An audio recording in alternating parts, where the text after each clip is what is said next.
Welcome back, boys. 6fthax here, and I got for you all today another Wi-Fi battle. This time it is going to be against one of my very good friends, Joseph, aka Swagilyph. If we can get this video up to 50 likes, that would be absolutely amazing. Make sure to answer the question of the day as well. Now, yes, I know Joe does have a Aegis on his team. Don't worry though, guys. This is my last Wi-Fi battle with anybody, either me or my opponent, having Aegis. And actually, let me know how you guys feel about Aegis being banned. That is going to be our question of the day. Let me know in the comment section below what you guys feel about that. Personally, I think that Pheromosa should have been banned before Aegis, but I can see why Aegis was banned before Pheromosa at the same time, just because Aegis is a little bit more luck-based than Pheromosa. Pheromosa you can easily counter, but Aegis it does kind of come down to a bit of luck and a lot of 50-50s with his King Shield. So yeah, let me know what you guys think about Aegis being banned.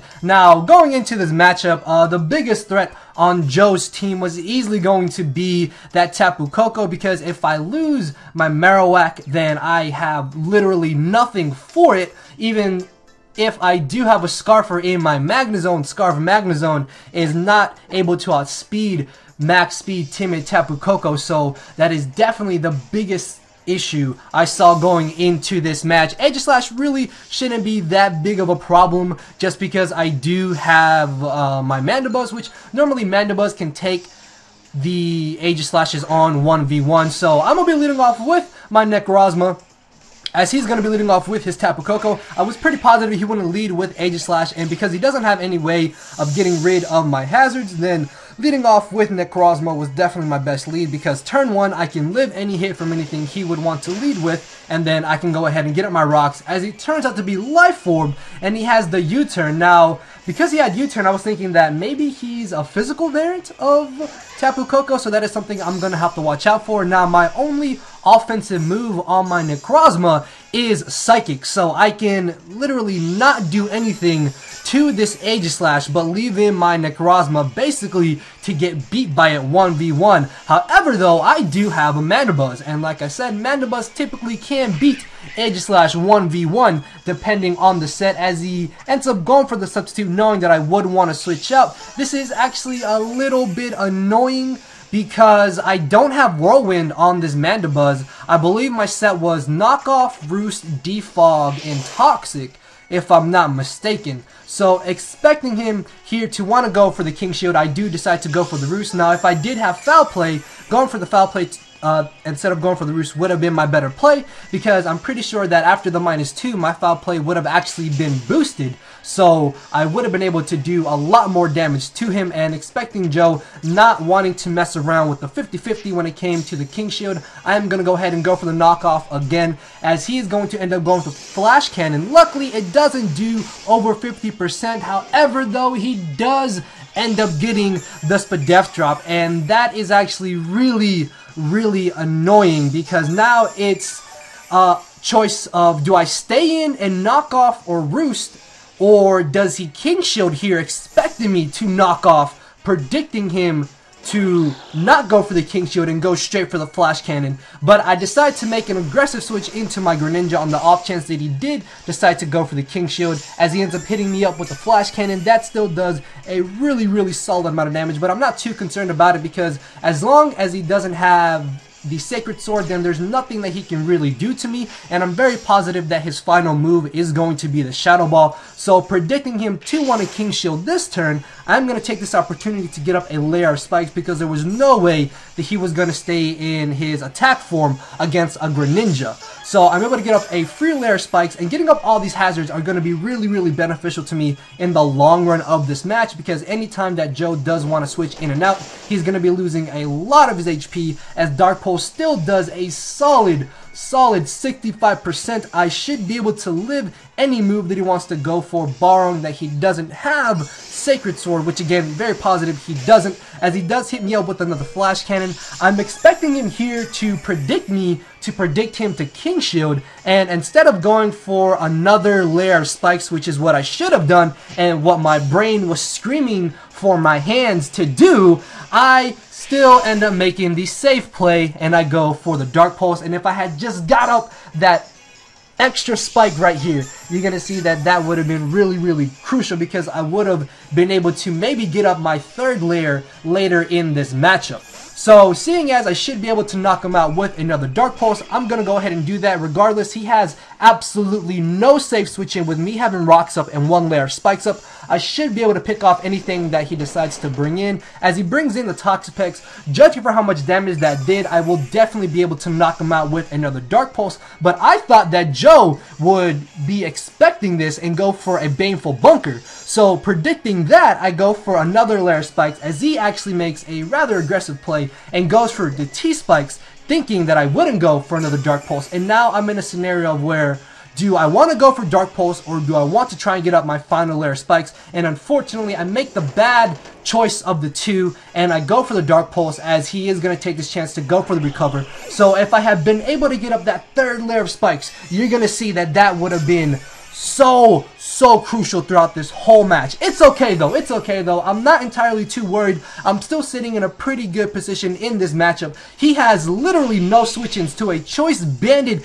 Adamant Buzzwole. Even though, yes, he does have a Buzzwole of his own, I have 2 layers of spikes up and I have rocks up. So he's going to be taking all that damage on top of whatever damage this Earthquake would be doing. And down goes the Toxapex, man. It's very rare that you ever see a Toxapex get knocked out by something that isn't hitting it with a stab move. And that just goes to show you the raw power of Choice Banded Buzzwole. So in comes the Tapu Koko. Now, I'm still thinking maybe he's a physical set, so I'm pretty positive that he's going to want to go for the Brave Bird here in this scenario. So expecting that, or on the off chance that he did maybe want to go for like a Dazzling Gleam or something, I'm still going to be able to switch into my Magnezone, as he does reveal to have the Dazzling Gleam. So now I'm thinking maybe he's a mixed Roost variant. That would be kind of interesting. Or he just has U-turn over Volt Switch, so he doesn't get stopped Volt Switching, because obviously Mons can stop electric type moves, but nothing can really stop anything from U-turning. So he's going to bring in the Marowak here, and I was expecting him to do this. Even though I am Timid Scarf, with rocks and spikes up, I'm very positive I'll be able to bring this Marowak very low. And even if I'm not able to quite 2-hit KO him, it's still not that big of an issue, because I still have a Marowak of my own, and I'm expecting him to not want to predict me to bring in my Marowak and go for a Shadow Bone, because he's not really in a position where he can make that play, because at the same time, I could have also brought in my Mandibuzz, so there was also the possibility that he wanted to go for the Will-O-Wisp. As he does end up going for the safe Flare Blitz, I'm going to speed up this next minute or so, because it's just me and Joe really being stubborn, basically, and neither of us have a switch in for Marowak, basically. I don't want to switch in my Mandibuzz on the Flare Blitz, then be forced to Roost and get burned by a Will-O-Wisp. So my best move here to do is try to weaken this Marowak as much as I possibly can, or if he does beat my Marowak, then I can bring him down low enough to where my Mandibuzz or my Marowak, not my Marowak, or my Magnezone or my Buzzwole can come in and revenge kill him from that point. Luckily though, my Marowak is well trained, unlike Joe's Marowak, and I'm going to be able to beat him 1v1, but at this point, Marowak is too low to where it'll really benefit me anymore in this matchup, so I most likely am just gonna leave it in for death fodder against anything that he does want to bring in, as of course it is this annoying Aegislash, and it's fine. Honestly, a play that he could have made here was actually gone for the King Shield, just to try to gain back a little bit of extra HP. Luckily though, it's not Showdown, and Joe is not that type of player, as he is going to be able to knock me out with the Shadow Ball. This is a-okay, because I do indeed have the Magnet Pool on my Magnezone. So I should be able to safely bring in Magnezone here and still beat this Aegislash 1v1.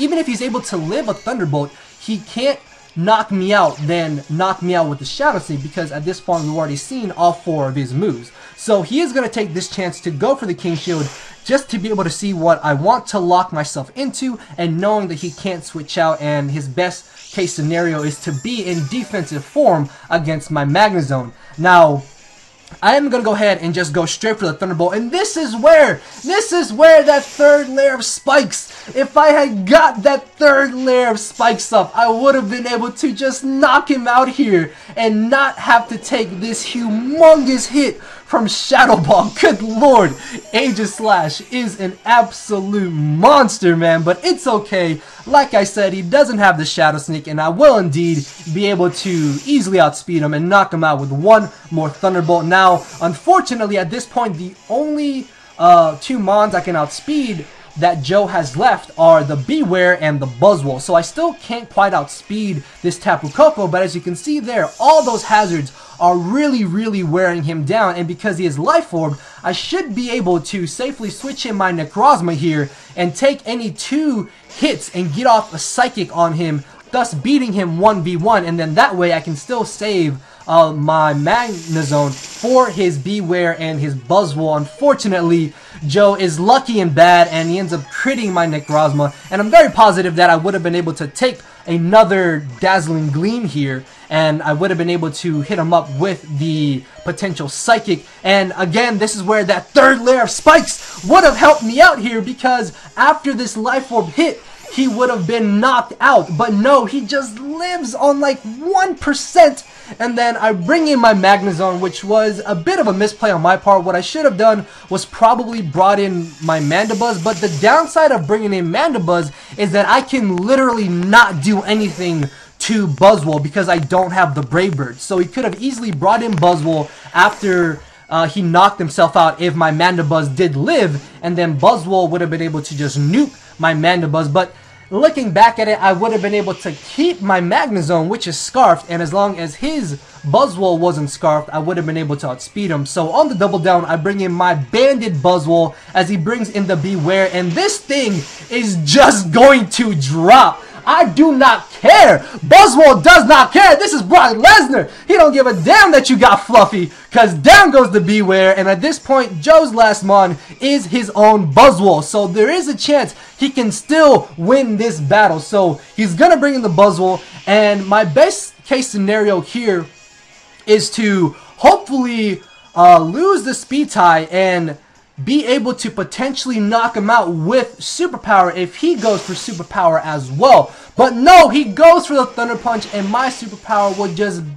fail to knock him out. And then the following turn, I am gonna, well, not the following turn, but the end of this turn, I'm gonna get knocked out by the Toxic. And because my last Mon is, of course, my Mandibuzz, and he is at +2 thanks to the Choice Band, +1 from Beast Boost, and +1 from the Choice Band. Even though I am a very defensive Mandibuzz, I will not be able to live this Thunder Punch, and down goes my Mandibuzz, except for the fact I do live, but knockoff will not quite be enough to do anything to him, and that is going to be the game. So if I did have the Brave Bird here, I would have been able to win, because I could have just Brave Birded him, lived the recoil, and then Mandibuzz would have been my last Mon. Luckily though, Mandibuzz is very fat, and I was able to take the Thunder Punch. I thought he was going to knock me out, but I forgot that I did go for the knockoff. Either way though, good game to my boy Joseph. I did make some dumb misplays in this match. Like I said, getting up that third layer of spikes, man. If I had just got up that third layer of spikes,